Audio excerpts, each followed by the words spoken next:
When I decided to do an ultimate Telecaster build, I thought it was kind of funny that all the parts were coming from China. And that was really apparent because of the whole tariff thing and all that. And they may not have directly come from China, but they were originally sourced from China. And so I thought, instead of giving this one an American name or even an Americanized name, I would go ahead and give it a traditional Chinese name. You know, just like how the Chinese used to name their guitars back in the days of the dynasties. Anyway, so apparently you just take two words like, oh, I don't know, Magnificent Telecaster, or in my case, Ultimate Telecaster, and you combine them together. So you get a word that is both Ultimate and Telecaster together. And the traditional Chinese name for Ultimate Telecaster is GG Telecaster, which actually, if you plug it into Google Translate, matches these pitches. You know, I know it's kind of cheesy, and I know it's more Japanese than Chinese, but suddenly I felt like the GG Telecaster needed its own theme song.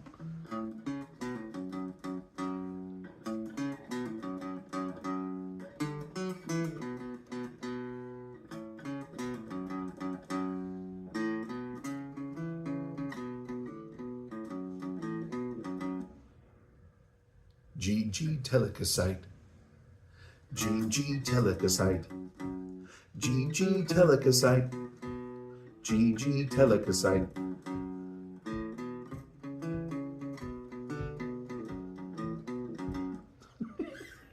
I shouldn't be left alone for long periods of time. This is my fourth time dealing with the C&Z audio, folks. The first time was Pearl, the Telecaster that changed my opinion of Telecasters and ultimately led to this one's order. The second time I ordered two guitars, the JM Mini and the ST Mini, that have both been featured prominently on this channel. My third interaction was mainly through email, looking at a white Telecaster with a black pickguard, but ultimately I decided to go with this one instead. Jiminy, my number one Squire Mini, well, that's mint green with a maple board. So why not go the same way with what I hope to be will be my number one Tele. I like dealing with C&Z. They're not as fast as the larger companies, but they have taken care of me and answered all of my questions all 4 times that I've dealt with them. Plus, there is a lot less time going from out of the box to playing. It seems pretty much ready to go as soon as you get it on the table. Let's go from tip to tail. The tuners are fairly standard for budget guitars, and the string trees work. The nuts are generally cut very well. I've not had problems with any of the 4 of them. There is no fret sprout, and I have not had to work the sides of the boards. Maple neck, maple board. As you can see, it's a single ply pick guard with a standard Tele single tone, single volume, 3-way switch control.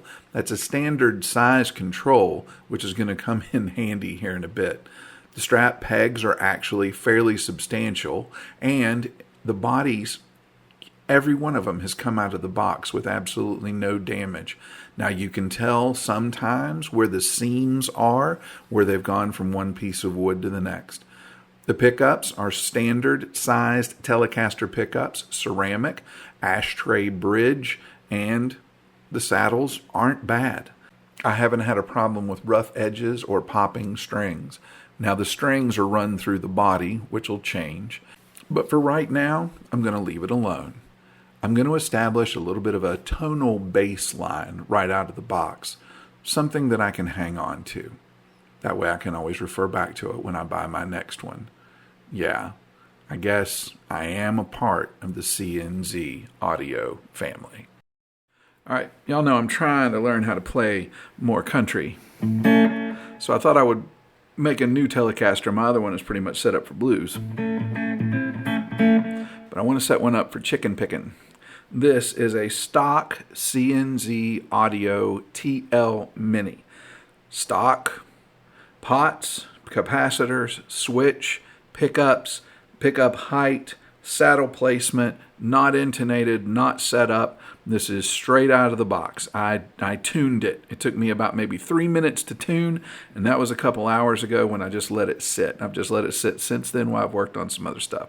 So I'm just going to try to do a little picking for right now and kind of give you an idea where we're starting.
It is not a bad guitar. I actually kind of like them out of the box.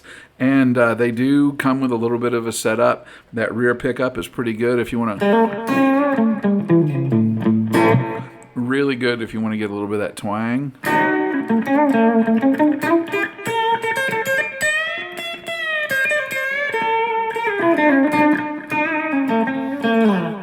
It can give you that thin tone. The main issue that I have with these out of the box, and this is all personal, all me,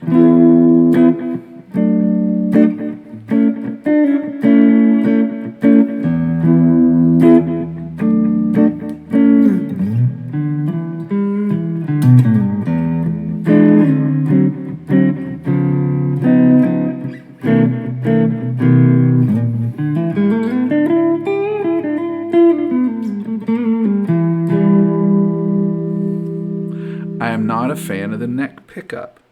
So I know I'm going to swap the pickups out. And that got me started because I always wanted kind of a surf green Tele. But I wanted to build one more for twang than for that throaty kind of bluesy sound. Now, I can do that in a lot of different ways. One of the easiest ways is to turn on my little $50 EQ, cut out a little bit of bass, turn up the output a little more,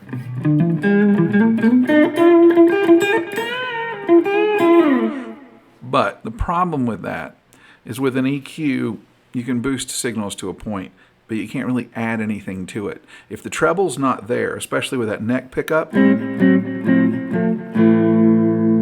the treble isn't there, you cannot add it to on that pickup.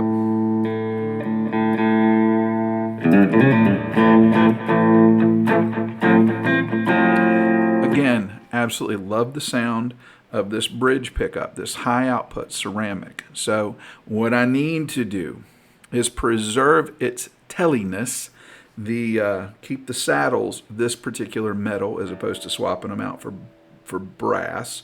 I need to figure out some way to get more bass out of it. I need to figure out some way to get more treble output for it.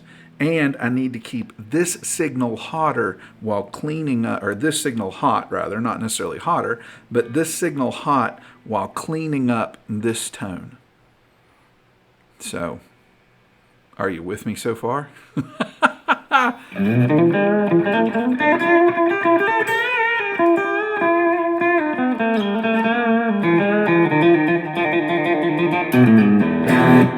I also need to get rid of these rubbery strings.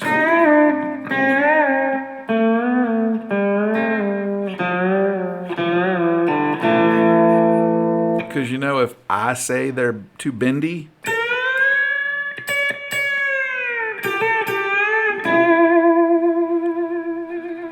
they are certainly too bendy.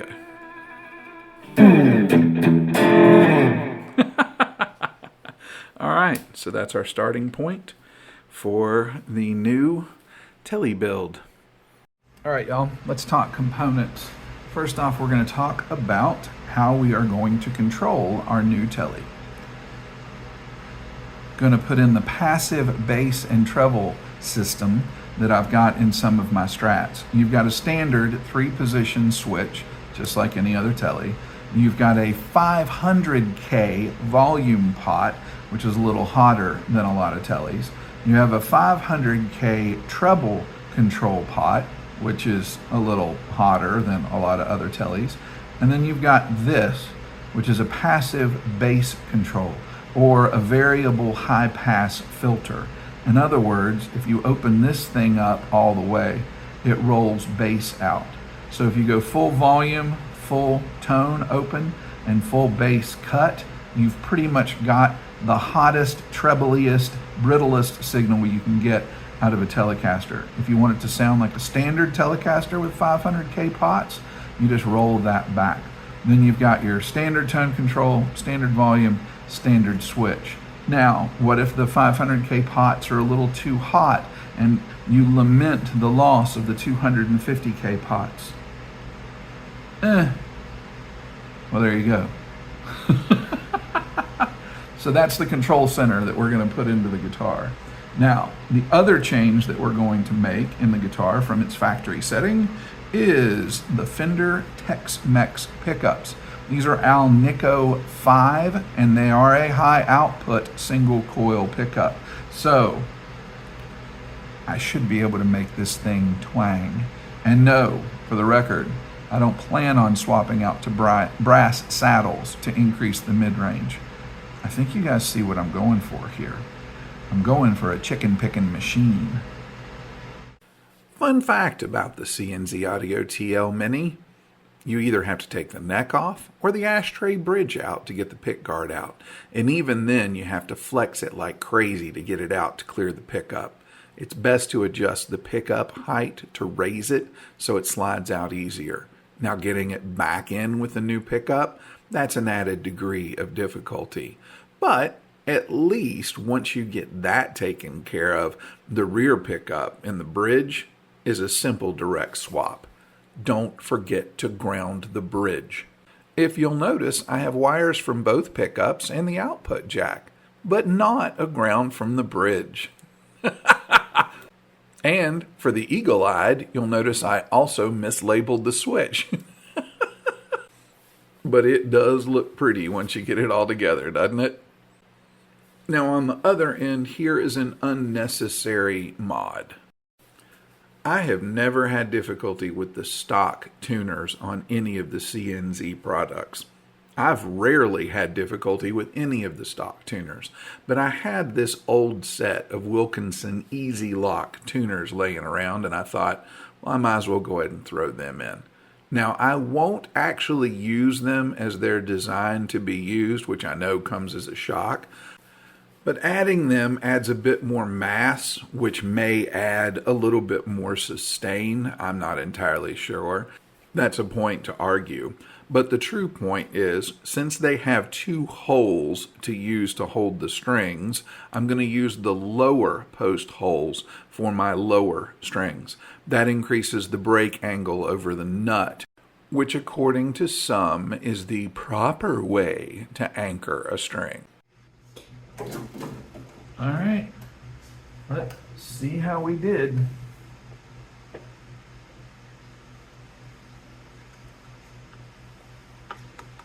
Nothing.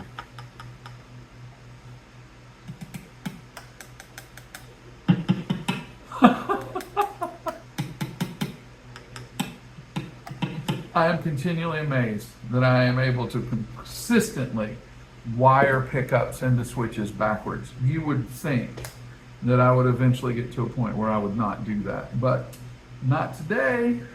Make sure, yep, it is definitely backwards. Oh well. All right, let's try this again.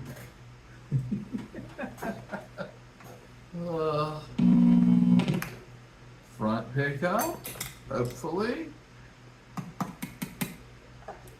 Rear, both. Excellent. Yay! Hooray!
So I finished the build, at least I thought I did. I had put in the Fender Tex-Mex pickups and gotten them wired in correctly. I had swapped the pots out for 500K pots. I had used that customized plate that came from Sweetwater to put in that passive bass and treble wiring setup so I could roll off the bass and the treble. So not only could I get the same Tele tones that I loved, but I could get the ultimate Tele tones. I really like this CNZ Audio TL Mini, and I love that passive bass and treble wiring setup. So much so that I went ahead and ordered another plate and did the same modification to my other Tele. So now I have a tale of two Teles, both with the same maple neck, both with the same specs, both built the same with slightly different pickups. So what is it that makes this the ultimate Telecaster? Well, at this point, not a whole lot. So I guess I'm not finished with this build.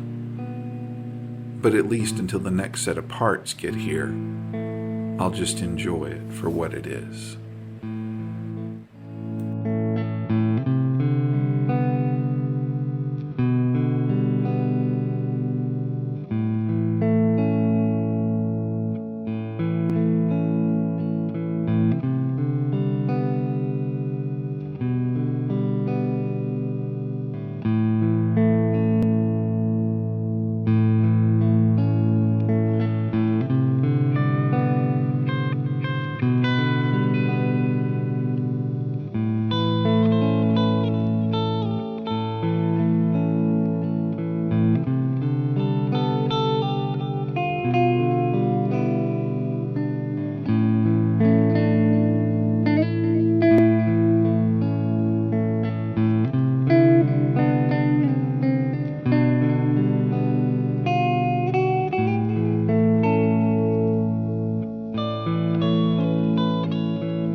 course, the problem is I've already done everything I know how to do.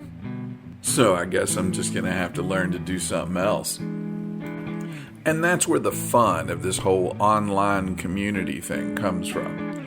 If you've been paying attention, sometime in October, I was invited by a UK YouTube content creator, Jojo Fry Rocks, to talk about mini guitars on her channel. Well, that opened up a whole nother world of YouTube content that I hadn't considered before. Some of the things from the UK. I'd seen Mad Malco, but all of a sudden there were all these other builders. Well, actually, that worked me back to Nashville, which is hilarious since that's a whole lot closer than the UK. And that introduced me to a thing called a B-bender. Now, the problem with the B-bender is you have to basically tear off the back of a guitar, build an intricate system of levers in order to make the B string tighten up one step. So I started looking into alternatives, something else that might simulate that pedal steel guitar sound that I was looking for in the ultimate Telecaster. And I came across things called B-benders that attached to the bridge, something that operated kind of like a one-string tremolo. And then I came across something even more interesting.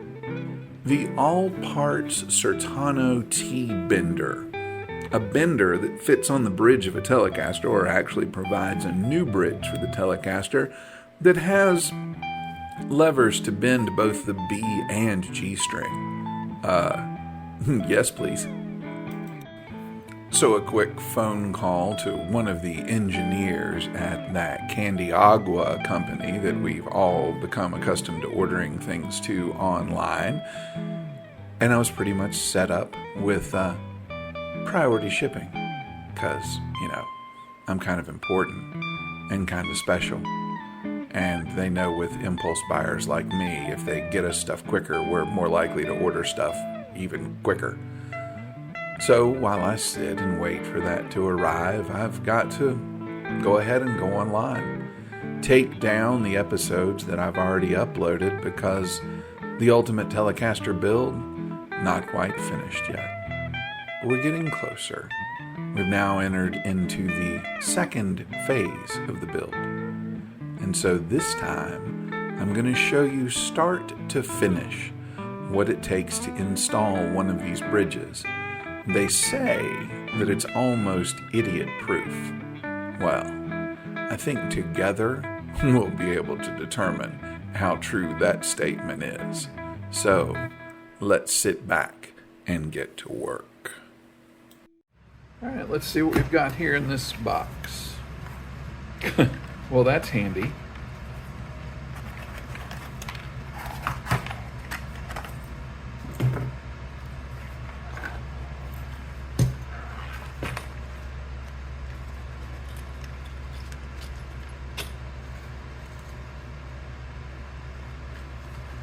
Interesting.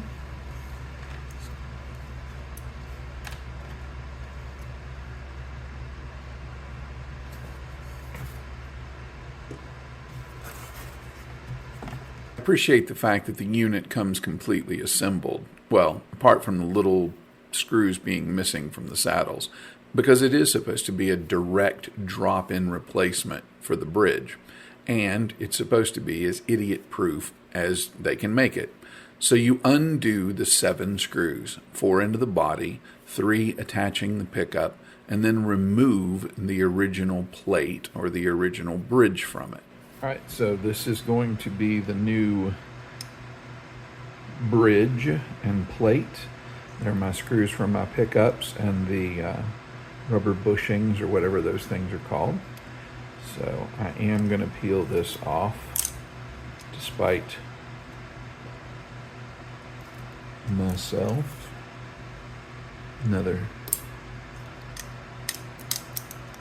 nice. Apparently they didn't include any of those actually in the saddles. Well, I'm glad I have those. So what I'm going to do is I'm going to go ahead and thread these screws through like this. I'm going to drop one though, just to let everybody know that I'm human. And then I'm going to take these, thread them onto the screws. That actually helps hold the screws into the bridge. And that makes the pickup a little easier to connect to this bridge and plate.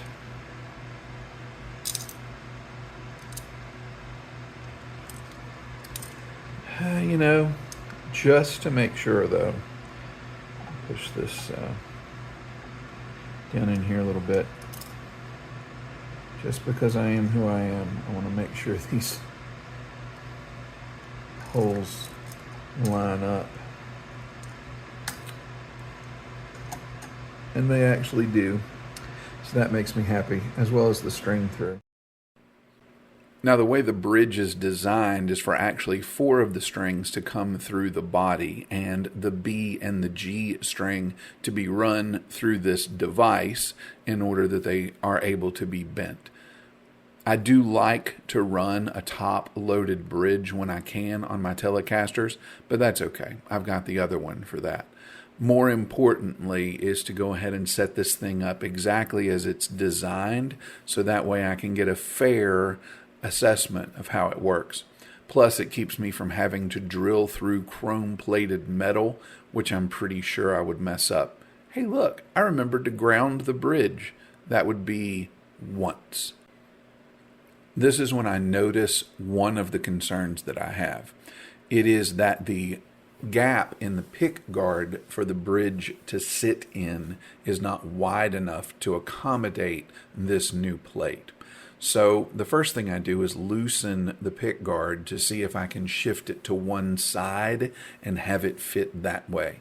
And of course, that doesn't work. It would have been nice, but I really didn't expect it to. So I went ahead and removed all of the screws for the pick guard and then got a very small file and started to work on the corners. This is probably going to be the part of this process that takes the longest as far as the assembly is concerned. Adjusting the intonation kind of got a little more time consuming later. But I'm going to go ahead and anchor the bridge into place so that way I can work directly on the guitar, and that way I don't accidentally take off too much. Now, what's not pictured because of the time that was consumed in this filing is I did eventually get my X-Acto knife out and shave off a little bit that way. It was a way of taking the mass off. I probably only needed to take about 2 millimeters off, but I did it as slowly as possible because otherwise I would leave a huge gap. And again, that's the reason I'm using a hand tool instead of using a power tool. But once it dropped into place, apart from a little rough spot on that corner, you really can't tell that that's what took place. I have messed up pick guards in many different ways before, and so I'm kind of happy with the result that I managed to get here.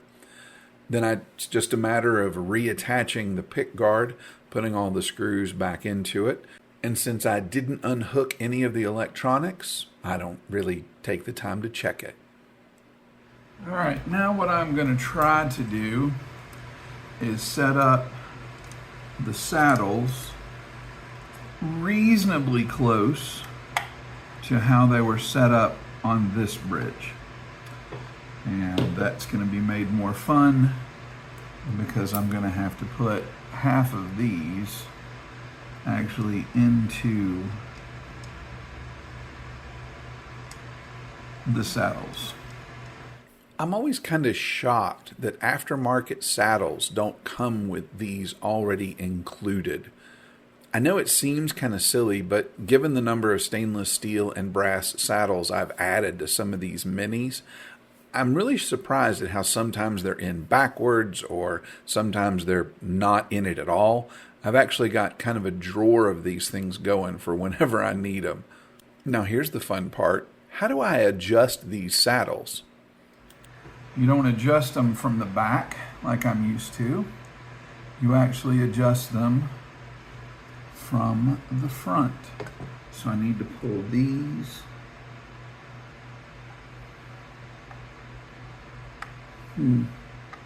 Almost like an eyeglasses pair of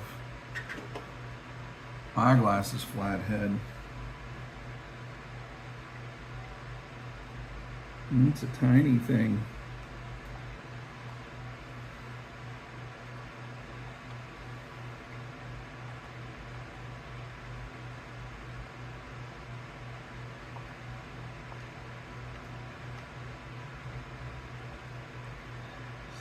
We turn it the opposite way that we think we should. And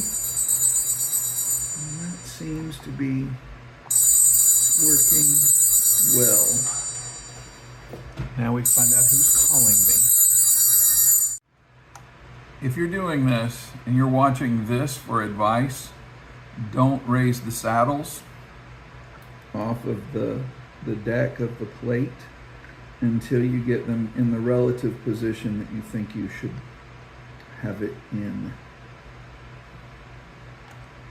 It's probably the best advice. That's as good as we're going to get for right now.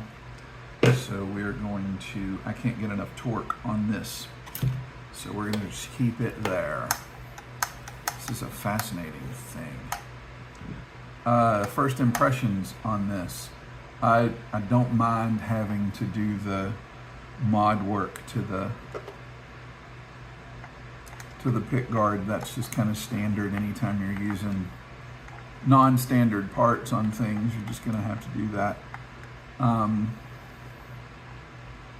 These rockers that are going to be moving the B and the G string back and forth, they are really low tension. I mean, they have no spring on them whatsoever. I expected that to be at least slightly difficult, maybe to have a little bit of resistance, and maybe it'll be different once they have a string on them. But it's definitely a very different look for a Tele than I'm used to. But you know, that's why you have two. Keep that handy in case I need to do the intonation. And I guess now is the time to throw a fresh set of strings on them. All right, now I have saved the last two strings so that we could experience these together.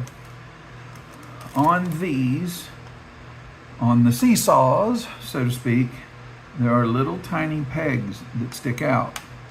And you are to run the strings through those pegs and then over the saddles and up to tune. It's not like I'm not used to top-loaded bridge at all. All right, then you take the ball end, slip it over the peg. That works. So as you push this down, it tightens the string. All right, from what I understand, the first thing to do is to go ahead and set the tuning and then set the intonation, and then using these screws, adjust the pitches. So your rear screw, or hex, at this point, is how you adjust the pitch of the arm up front.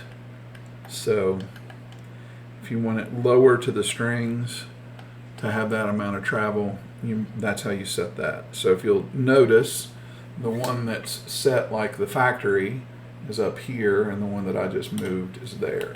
I'm thinking that I am going to lower mine. There we go. Lower mine down so that I can comfortably raise that one back up a little, so I can comfortably put it in the palm of my hand.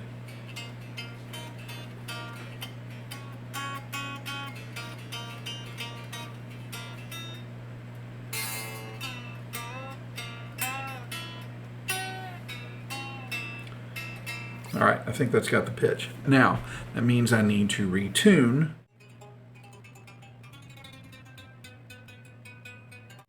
And for the record, I have already broken one string.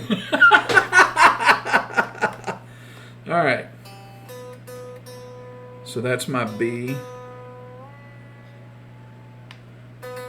Now I don't want that much bend. So I adjust this screw to adjust the amount of bend that I want.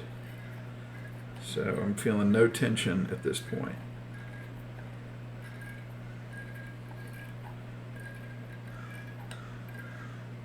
All right, now I'm against the string.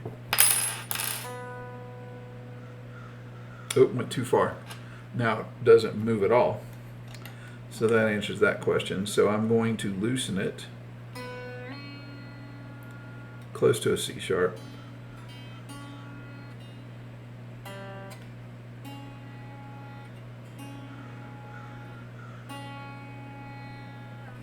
I've got some hum in the saddle, so I need to adjust the saddle height a little bit, I believe.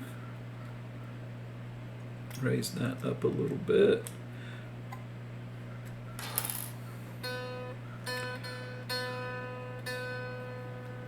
Tune back to B.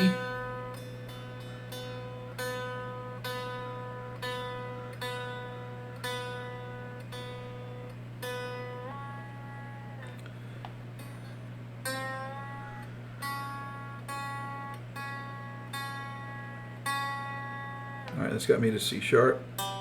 Now let's tune the G.